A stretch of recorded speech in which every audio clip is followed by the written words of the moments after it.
warahmatullahi wabarakatuh, Ibu dan Bapak.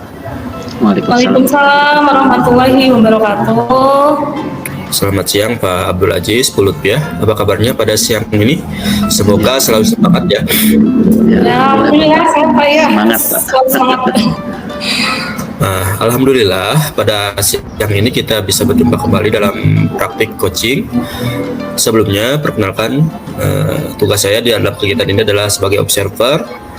Dalam kegiatan ini juga yang bertindak sebagai coach itu Bu Lutfiah Burhan dan yang menjadi coachnya Pak Abdul Aziz. Nah, sebelum kita memulai proses coaching ini, saya akan memberikan beberapa pertanyaan kepada coach atau Bu Lutfiah Burhan ya. Untuk pertanyaan yang pertama, kompetensi coaching apa yang dilaksanakan pada kegiatan hari ini? Pada hari ini saya akan meningkatkan kompetensi coaching, yaitu akan menjadi pendengar yang aktif bagi coach yaitu Pak Abdul Aziz, dan permasalahan yang akan didiskusikan oleh coach saya Pak. Oke, bagus sekali Bu. Untuk pertanyaan berikutnya, kompetensi mana yang secara spesifik akan Bu Lutfiah observasi pada coaching hari ini? Saya akan berfokus pada rencana aksi yang akan dilakukan oleh coach saya, itu Pak Abdul Aziz. Nah, berarti rencana aksi dari coach ya Bu ya. Ya. Pertanyaan selanjutnya, apa indikator ketercapaian dari tujuan pengembangan yang ingin Ibu inginkan dari coaching hari ini? Ketercapaian pengembangan yang saya inginkan pada coaching kali ini yaitu memperoleh informasi dari permasalahan yang nantinya akan didiskusikan bersama dengan coach yaitu dengan Pak Abdul Aziz. Seperti itu Pak. Oke, baiklah Bu Lutfiah. Sekarang kegiatan coaching boleh dimulai. Waktu saya persilakan. Kepada Bu Lutfiah dan Pak Abdul Aziz, waktu dan tempat disilakan. Ya, terima kasih Pak. Assalamualaikum Pak Abdul Aziz, apa kabar hari ini? Ya, waalaikumsalam Bu. Alhamdulillah saya kabarnya baik. Kalau Bu Lutfiah bagaimana kabarnya hari ini? Alhamdulillah sehat juga. Semoga kita semua selalu ada dalam lindungan Allah Subhanahu wa taala ya Pak, dan selalu diberikan nikmat sehat. Nah, ini ngomong-ngomong kemarin Bapak kan menghubungi saya. Mohon maaf Bapak, saya baru ada waktu hari ini. Mungkin kita akan diskusi apa nih hari ini Pak? Oh iya Ibu, sebelumnya saya ucapkan terima kasih ya Ibu ya, karena sudah mau meluangkan waktunya untuk kita bisa berbincang, bisa ngobrol, sharing tentang permasalahan yang sedang saya hadapi Ibu. Saya ini memiliki kegalauan nih dalam hati ini. Jadi topik saya ini mengenai bagaimana sih mengatasi anak yang kurang disiplin atau mengatasi anak yang indisipliner ya Bu ya. Yang saya rasakan saat ini ada anak yang tidak memperhatikan saya saat mengajar ya. Jadi dia itu memperhatikan di awal pembelajaran, tapi ketika saya menyuruh dia untuk mengerjakan tugas, dia malah sibuk mengganggu temannya. Kalau nggak menggoda temannya juga ya, kadang-kadang dia tidak mau duduk di tempatnya ya, dan kemudian sehingga bukan hanya dia yang tidak tertib ya, tapi teman-temannya sekelas itu pun menjadi suasananya tidak tertib karena perilaku dia selalu mengganggu gitu ya. Kemudian juga ada murid saya yang tidak mengerjakan PR ya, dia itu lalai ya, dia lalai untuk menata jadwalnya hari ini. Nah seperti itulah yang saya rasakan hari ini. Saya jadi berpikir kenapa ya mereka itu seperti itu, selalu melakukan kesalahan yang sebenarnya sudah saya ingatkan Bu, tapi terus seperti itu ya, dan saya pun hari ini galau Bu. Mohon bantuannya. Jadi Bapak ingin membahas tentang perilaku anak yang indisipliner, ya begitu ya Pak ya? Iya betul Ibu, betul. Dalam diskusi kali ini, apa yang ingin Pak Aziz capai terkait perilaku indisipliner yang murid lakukan tersebut, Pak? Saya berharap murid saya itu, terutama di kelas saya ya Bu ya, itu pastinya harus memiliki sikap disiplin yang bagus. Mereka bisa mengaplikasikan apa yang mereka apa yang menjadi peraturan sekolah ya. peraturan di kelas, kesepakatan kelas dengan kesadaran diri sendiri ya, tanpa disuruh oleh gurunya gitu ya. Mereka itu mengerjakan dengan ketulusan hati, dan tentunya saya ingin tertib Bu, tidak saling mengganggu dalam proses KBM ini, sehingga kalau mereka terus mengganggu itu akan menghambat proses KBM yang ada saat itu. Iya. Nah, jika diskalakan nih ya Pak, dari skala 1 sampai 10, kira-kira perilaku yang ingin dimiliki nanti oleh murid Pak Aziz tadi itu berada pada skala berapa Pak? Jadi sebenarnya murid yang tidak disiplin itu tidak begitu banyak Bu, hanya beberapa saja. Jadi saya pikir kalau dihitung dari skala 1 sampai 10 itu sekitar di skala nomor 6 lah Bu ya. Karena mereka juga tidak melakukan indisipliner yang tidak terlalu keterlaluan begitu ya Bu ya. Jadi hanya perilaku yang seperti anak-anak saja seperti itu ya.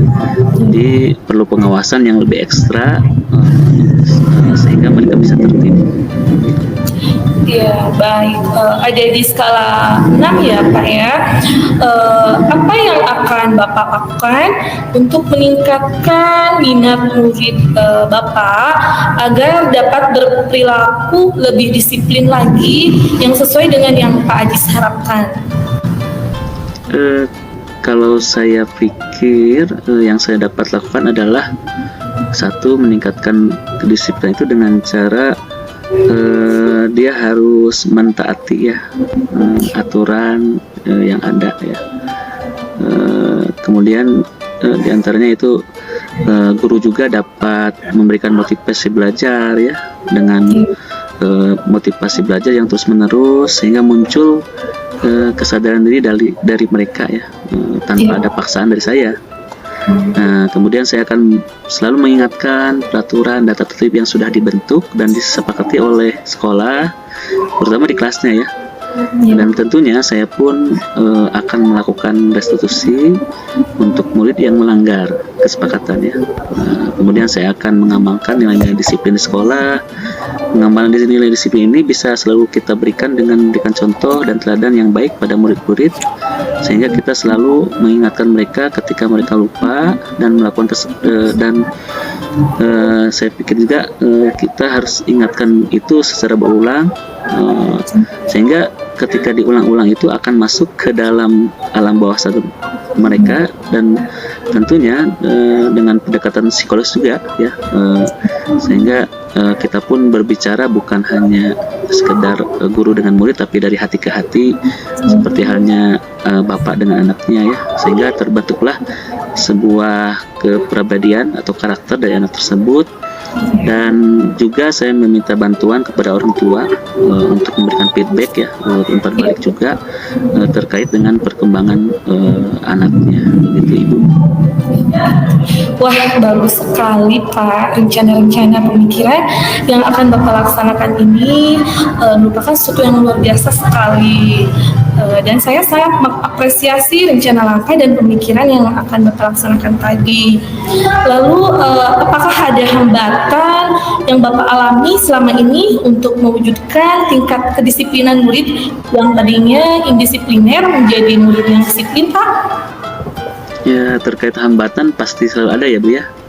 Setiap kita ingin melakukan perubahan, tentu ke perubahan ke arah yang lebih baik, pasti selalu mengalami hambatan. Yang pertama, kurang respon Bu dari orang tua ya atas permasalahan anaknya. Jadi hanya ditanggung saja, tidak disampaikan kepada anaknya, tidak memberikan pemahaman kepada anaknya, hanya menampung saja laporan dari guru. Jadi orang tuanya pasif dan hanya menampung laporan dari guru.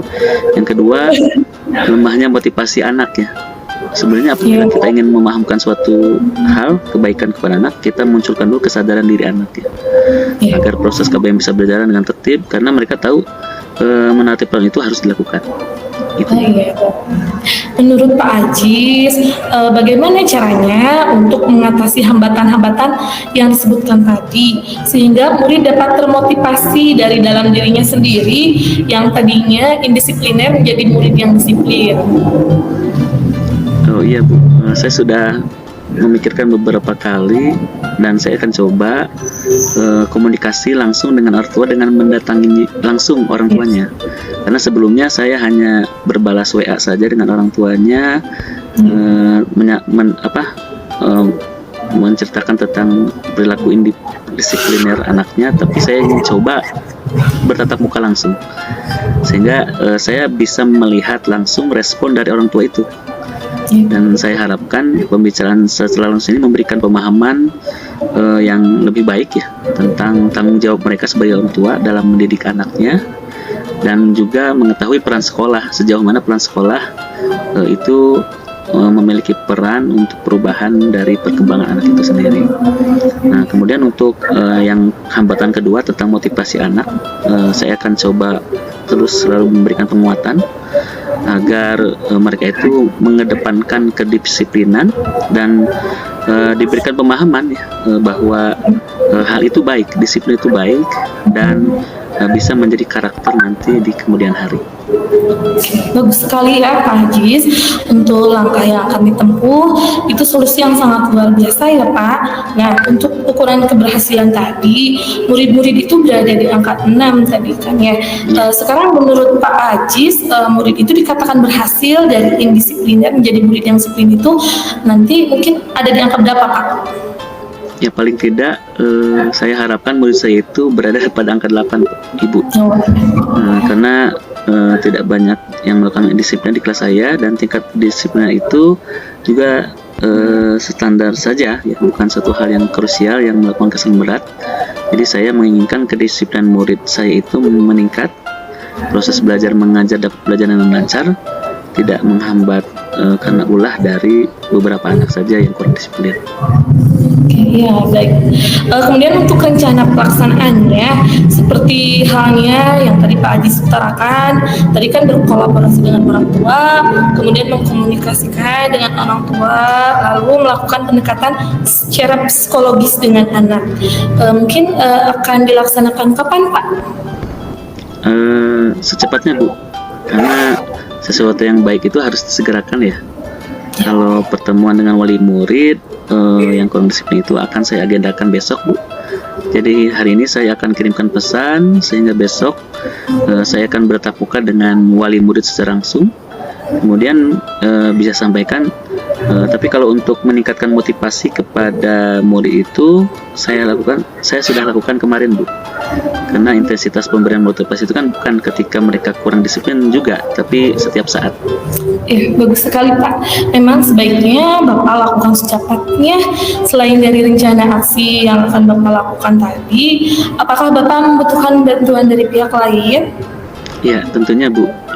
Dan saya membutuhkan dukungan dari kepala sekolah ya untuk mereview apa yang saya kerjakan, mengevaluasi, memantau juga program ini, kemudian juga guru yang lain, supaya nanti guru yang lain juga memberikan teladan yang sama ya untuk contoh anak didik kita agar mereka itu bisa berdisiplin. Kemudian juga saya butuhkan kolaborasi dengan wali murid, karena dukungan wali murid itu sangat besar dampaknya terhadap motivasi dalam belajar ya. Karena sekolah itu tidak bisa berjalan sendiri ya tanpa dukungan dari wali murid. Iya, betul sekali Pak. Baik Pak, alhamdulillah kita sekarang sudah berada di sesi terakhir dari diskusi kita hari ini. Mungkin boleh disampaikan apa komitmen Bapak terkait rencana yang akan tadi disampaikan? Ya, alhamdulillah Ibu, saya juga mengucapkan terima kasih kepada Ibu ya. Saya lumayan membantu saya untuk memperoleh gambaran ya terhadap rencana yang akan saya lakukan untuk murid-murid saya yang kurang disiplin, dan juga memberikan hasil yang semoga saya bisa dan memberikan masukan yang optimal sehingga mengurangi tingkat kegalauan hati saya ini Bu ya. Saya mengucapkan terima kasih sekali lagi kepada Ibu yang telah meluangkan waktunya untuk mendengarkan permasalahan saya. Kemudian juga Ibu dapat mengarahkan saya untuk mendapatkan solusi dari permasalahan yang saya hadapi. Terima kasih Ibu ya. Ya, sama-sama Pak Ajis. Saya juga senang dapat membantu Pak Ajis dalam menyelesaikan masalahnya. Semoga semua berjalan dengan lancar dan sesuai dengan tujuan yang Bapak harapkan. Dan jangan lupa tetap menghubungi saya kembali jika Pak Ajis membutuhkan support dan bantuan. Insya Allah saya siap membantu. Iya, siap Ibu. Apabila saya memiliki masalah, mohon maaf Bu ya kalau misal nanti saya menghubungi kembali. Terima kasih Ibu. Ya, sama-sama ya Pak. Mungkin kita cukupkan saja ya untuk sesi coaching hari ini ya Pak ya. Assalamualaikum warahmatullahi wabarakatuh. Waalaikumsalam warahmatullahi wabarakatuh. Oke.